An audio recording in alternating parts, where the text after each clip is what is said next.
போராட்டம் பண்ணல எந்த பாதிப்பும் இல்லை நீ சொல்கிற?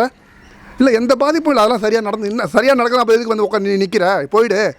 சென்னை மாநகராட்சி ஆணையர் எதுக்கு, மேயர் எதுக்கு, பொதுப்பணித்துறை அமைச்சர் துரைமுருகன் எதுக்கு சொல்லு பார்ப்போம். தனியாருக்கு விட்டு அவன் 18,000 சம்பளம் கொடுப்பானா? நீ 30,000 மினிமம் 1000 ரூபா இல்லாமல் இன்றைக்கி ஒரு ஆள் குடும்பம் நடத்த முடியாது. 30,000 சம்பளத்தில் 18,000 அவனுக்கு கொடுத்துட்டு மிச்சம் 12,000 நீ வாங்கிட்டு கையெழுத்து போய் இதுதான் உன் வேலையா? சொல்லு பார்ப்போம். இதுக்கு தொழிலே வந்து வேறு தங்கச்சி, நம்ம அந்த வார்த்தை பேசக்கூடாது தங்கச்சி. அதில் மேயர் பதிவு என்னன்னு தெரிஞ்சுக்கிட்டு பேசுங்க. உடனடியாக அவங்க ரிப்பன் பில்டிங் கீழே வந்து 6வது நாளாக போராட்டம் நடந்துட்டுருக்கு, தூய்மை பணியாளர் போராட்டம். மேயர் பிரியா நேற்று வந்து சந்திச்சு போயிருக்காங்க, அதை பற்றி உங்களுடைய பார்வை? மேயர் பிரியா தங்கச்சி ஃப்ரீயாக இருக்கிறதுனால நேற்று வந்துட்டு போயிட்டாங்க போல இருக்குது.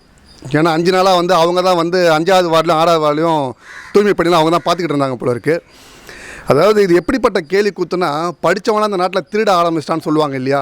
அதனால் வந்து இந்த அம்மா வந்து நேற்று அந்த மாதிரி ஒரு அவங்க ஊடகத்தில் வந்து அவ்வளோ ஒரு கேள்வி கேட்குறாங்க. கொஞ்சம் கூட ஒரு நியாயம் இல்லாமல், ஒரு மனசாட்சி இல்லாமல் 5 நாளாக இன்றைக்கி 6வது நாளாக அவன் போராட்டம் பண்ணிகிட்டு இருக்கான். நம்ம ஏற்கனவே ஒரு வீடியோ ஒன்று பதிவு பண்ணிருக்கோம் இந்த யூடியூப்பில். நம்ம அவன் கேட்குறது 15-16 வருஷமாக அவன் வேலை செய்கிறான் கான்ட்ராக்டில்.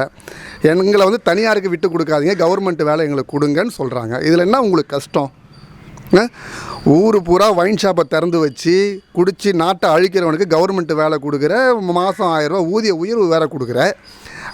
இந்த பாதிக்கப்பட்ட மக்கள் இன்றைக்கி இந்த துப்புரவு தொழிலாளர்கள் இல்லைன்னு சொன்னால் இந்த நாடு சுத்தமாக இருக்குமா? சொல்லு பார்ப்போம். நம்ம போன மலத்தை முதல்ல நம்ம அள்ளுவோமா?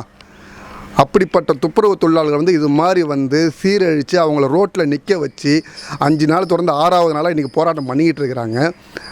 அவங்க கேட்குறது சாதாரண ஒரு உரிமை தானே. 15 வருஷமாக இருக்கிறோம், எங்களுக்கு பணி நியமனம் கொடுங்க, தனியாருக்கு தாரை வாக்காதுங்க. இதை விட அரசோட வேலை என்ன? அரசோட வேலை என்ன? தனியாருக்கு தாரை வாத்துட்டு கையெழுத்து போட்டு கமிஷனை வாங்கிட்டு போகிறது அரசு வேலையா? அதுக்கு எதுக்கு மயிர் பிடுங்கிறதுக்கு மேயரு? அதுக்கு எதுக்கு பொதுப்பணித்துறை அமைச்சர் எதுக்கு சொல்லு பார்ப்போம். எல்லாமே முதலமைச்சர் தான் பண்ணுவாரா? முதலமைச்சர் அவர்கள் வந்து அவர்கள் ஆட்சியில்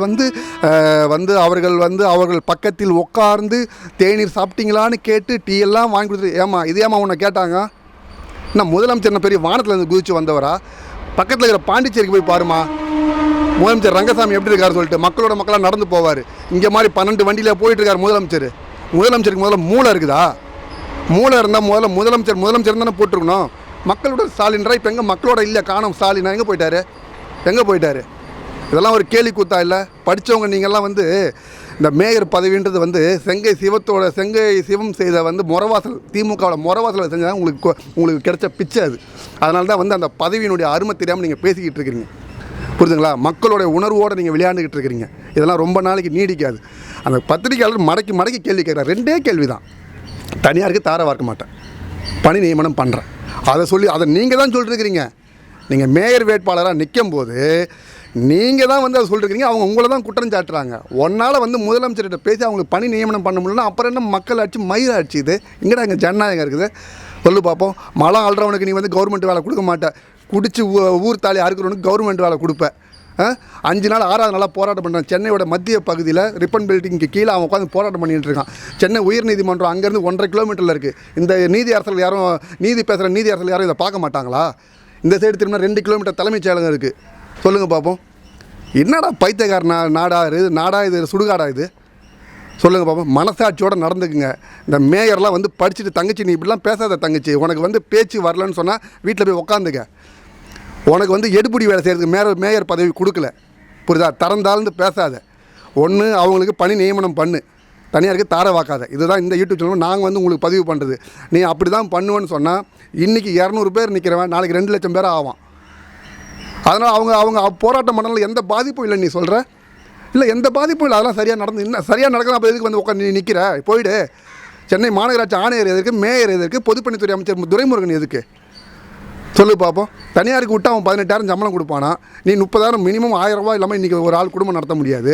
30,000 சம்பளத்தில் 18,000 அவனுக்கு கொடுத்துட்டு மிச்சம் 12,000 நீ வாங்கிட்டு கையெழுத்து போய் இதுதான் உன் வேலையா?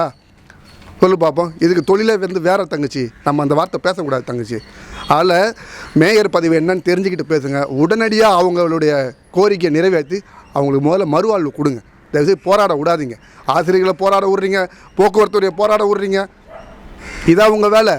கேட்டால் தமிழகத்தை மீட்போம், ஓரணியில் தமிழ்நாடு. என்ன ஓரணியில் தமிழ்நாடு சொல்லு பார்ப்போம். அதனால் மனசாட்சியோட பேசுங்க. வாய் இருக்குன்னு கண்டதை பேசாதீங்க. 2026 அப்புறம் உங்களுக்குலாம் வாய் இருக்காது. முதல்ல பதவியில் இருக்க மாட்டீங்க. செந்தமிழன் சீமான்னு ஒருத்தன் வந்துக்கிட்டு இருக்கான் தமிழினத்துக்காக போராட்டத்துக்கு. 10ஆம் தேதி அவரும் வரேன்னு சொல்லியிருக்கார். அவர் வரத்துக்குள்ளே தயவு செய்து நீங்களாக பண்ணிவிடுங்க. பணி நியமனத்தையும் தனியார் இருந்தது அப்புறம் நீங்களே அவங்களுக்கு கவர்மெண்ட் வேலைக்கு சேர்த்து விட்ருங்க. அவர் வந்தாருன்னா உங்களுக்கு அசிங்கமாயிடும் அந்த இடத்துல. நன்றி.